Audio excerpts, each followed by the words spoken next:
শ্রমবাজার ইস্যুসহ নানা কারণেই প্রধানমন্ত্রী তারেক রহমানের মালয়েশিয়া সফর গুরুত্বের সঙ্গে নিয়েছেন দেশটিতে প্রবাসী বাংলাদেশি সহ সেখানে যেতে ইচ্ছুকরা।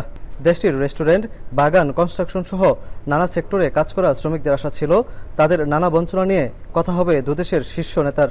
এছাড়া মালয়েশিয়ায় কর্মসংস্থানের স্বপ্ন দেখা মানুষের দাবি ছিল তাদের অনিশ্চয়তার নিরসনের। এসব বিষয়গুলোই গুরুত্ব দিয়ে মালয়েশিয়ার প্রধানমন্ত্রীর সঙ্গে একান্ত বৈঠক করেছেন তারেক রহমান। অনুরোধ জানান বাংলাদেশিদের জন্য শ্রমবাজার খোলার। এছাড়া আলোচনায় গুরুত্ব পায় অনিয়মিত কর্মীদের বৈধতার সুযোগ সৃষ্টি সহ বন্দীদের ফেরত বিষয়ে। কম টাকার ভিতরে এবং ভালো কোম্পানি, যে কোম্পানির নিজস্ব যে কটা লোক লাগবে এই লোকগুলো যেন আসে, যাতে কোনো প্রতারিত না হয়। বিভিন্ন ধরনের এখানে সমস্যাগুলো তুলে ধরা হয়েছে। প্রবাসীদের যারা অবৈধ আছে কিংবা মালয়েশিয়া নতুন করে কলিং ভিসা নিয়ে এটাও প্রধানমন্ত্রী কথা বলেছেন। এদিকে এমন খবরে প্রধানমন্ত্রীকে ধন্যবাদ জানান প্রবাসীরা। বিশেষ করে শ্রমবাজার বৈধতা কর্মসূচি ও বন্দী বাংলাদেশিদের প্রত্যাবাসন নিয়ে প্রধানমন্ত্রীর উদ্যোগে সন্তোষ প্রকাশ করেন তারা।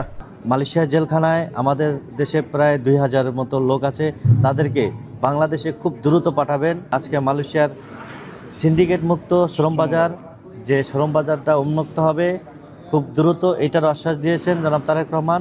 তাকে আমরা মালয়েশিয়া প্রবাসীরা ধন্যবাদ জানাই। বিশ্বকাপ দেখুন বায়োস্কোপ প্লাসে, সব নেটওয়ার্কে, সব ডিভাইসে।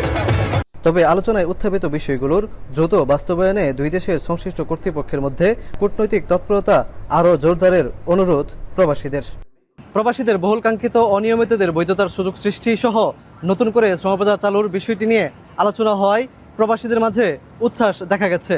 এছাড়া মুক্ত বাণিজ্য নিয়ে আলোচনা হওয়ায় প্রবাসী ব্যবসায়ীরাও নতুন করে আশার আলো দেখছেন। তবে এসব কিছু বাস্তবায়নে কূটনৈতিকভাবে তৎপরতা চালানোর জন্য অনুরোধ জানিয়েছেন প্রবাসী বাংলাদেশিরা।